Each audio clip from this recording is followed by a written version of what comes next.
Vous savez le prix que la France attache depuis l'origine de la crise irakienne à l'unité du Conseil de sécurité. Cette unité repose aujourd'hui sur deux éléments essentiels.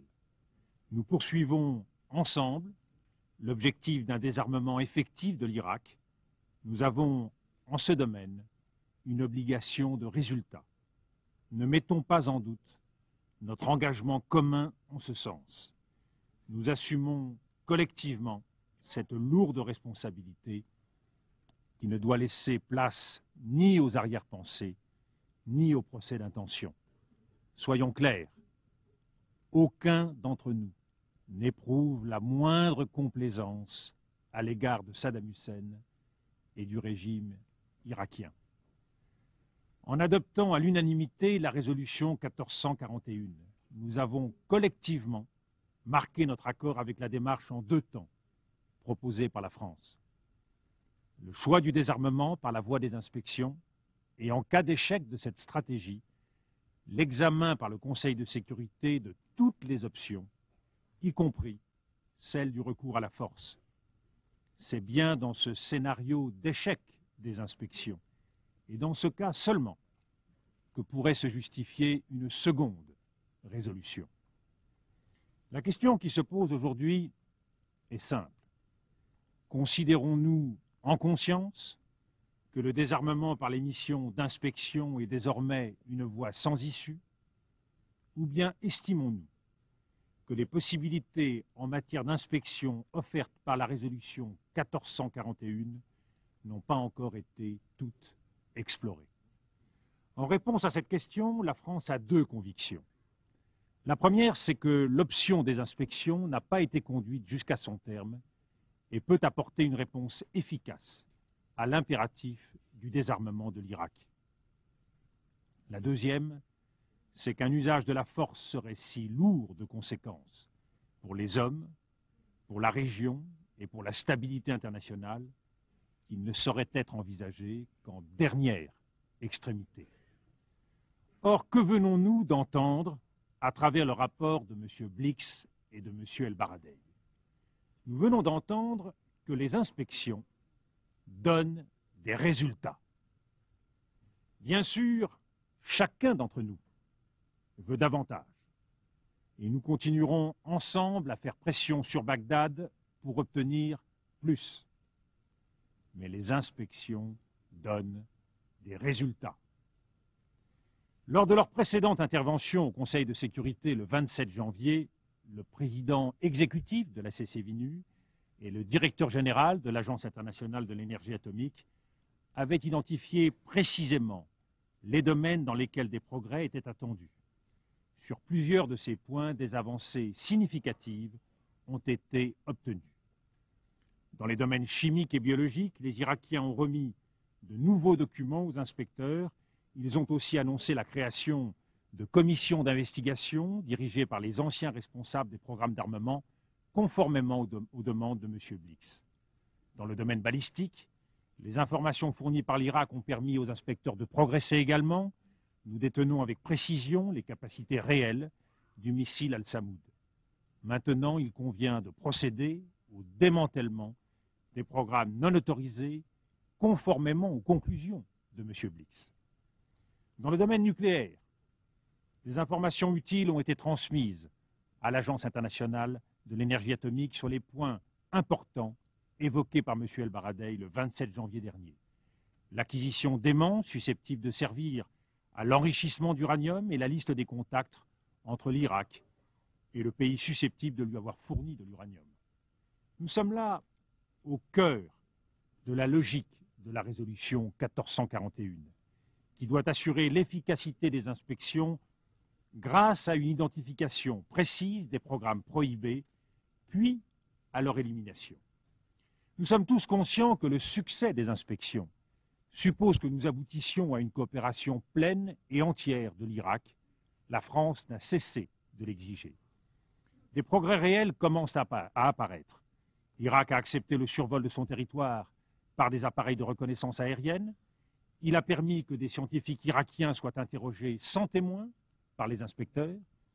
Un projet de loi prohibant toutes les activités liées au programme d'armes de destruction massive est en cours d'adoption, conformément à une demande ancienne des inspecteurs. L'Irak doit fournir une liste détaillée des experts ayant assisté en 1991 aux destructions des programmes militaires. La France attend bien entendu que ces engagements soient durablement vérifiés. Au-delà, nous devons maintenir une forte pression sur l'Irak pour qu'il aille plus loin dans la voie de la coopération.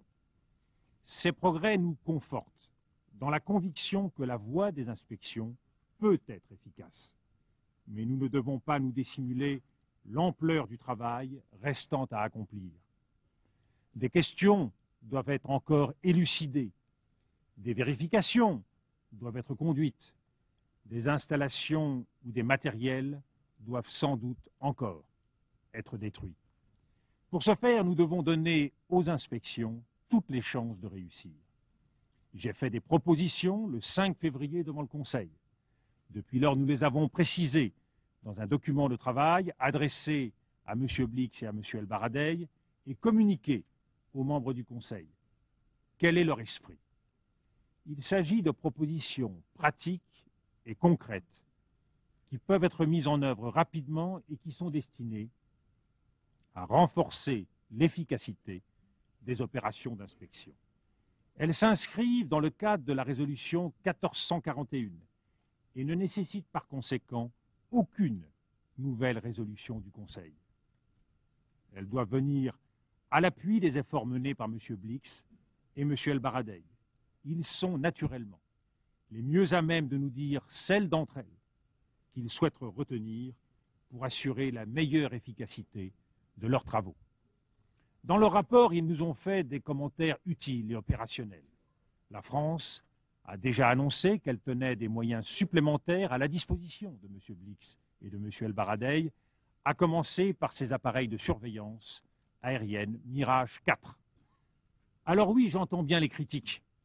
Il y a ceux qui pensent que dans leur principe, les inspections ne peuvent avoir aucune efficacité. Mais je rappelle que c'est le fondement même de la résolution 1441 et que les inspections donnent des résultats. On peut les juger insuffisantes, mais elles sont là. Il y a ceux qui croient que la poursuite du processus d'inspection serait une sorte de manœuvre de retardement visant à empêcher une intervention militaire. Cela pose naturellement la question du temps imparti à l'Irak. Nous sommes là au centre des débats. Il y va de notre crédibilité et de notre esprit de responsabilité. Ayons le courage de mettre les choses à plat. Il y a deux options.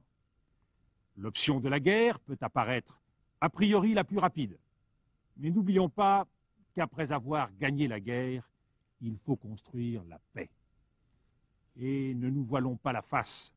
Cela sera long et difficile, car il faudra préserver l'unité de l'Irak, rétablir de manière durable la stabilité dans un pays et une région durement affectés par l'intrusion de la force. Face à de telles perspectives, il y a l'alternative offerte par les inspections, qui permet d'avancer de jour en jour dans la voie d'un désarmement efficace et pacifique de l'Irak. Au bout du compte, ce choix-là n'est-il pas le plus sûr et le plus rapide? Personne ne peut donc affirmer aujourd'hui que le chemin de la guerre sera plus court que celui des inspections. Personne ne peut affirmer non plus qu'il pourrait déboucher sur un monde plus sûr, plus juste et plus stable. Car la guerre est toujours la sanction d'un échec. Serait-ce notre seul recours face aux nombreux défis actuels? Donnons par conséquent aux inspecteurs des Nations Unies le temps nécessaire à la réussite de leur mission. Mais soyons ensemble vigilants et demandons à M. Blix et à M. El Baradei de faire régulièrement rapport au Conseil. La France, pour sa part, propose un nouveau rendez-vous, le 14 mars, au niveau ministériel, pour évaluer la situation. Nous pourrons alors juger des progrès effectués et de ceux restant à accomplir. Dans ce contexte, l'usage de la force ne se justifie pas aujourd'hui. Il y a une alternative à la guerre: désarmer l'Irak par les inspections. De plus, un recours prématuré à l'option militaire serait lourd de conséquences. L'autorité de notre action repose aujourd'hui sur l'unité de la communauté internationale. Une intervention militaire prématurée remettrait en cause cette unité, ce qui lui enlèverait sa légitimité et, dans la durée, son efficacité.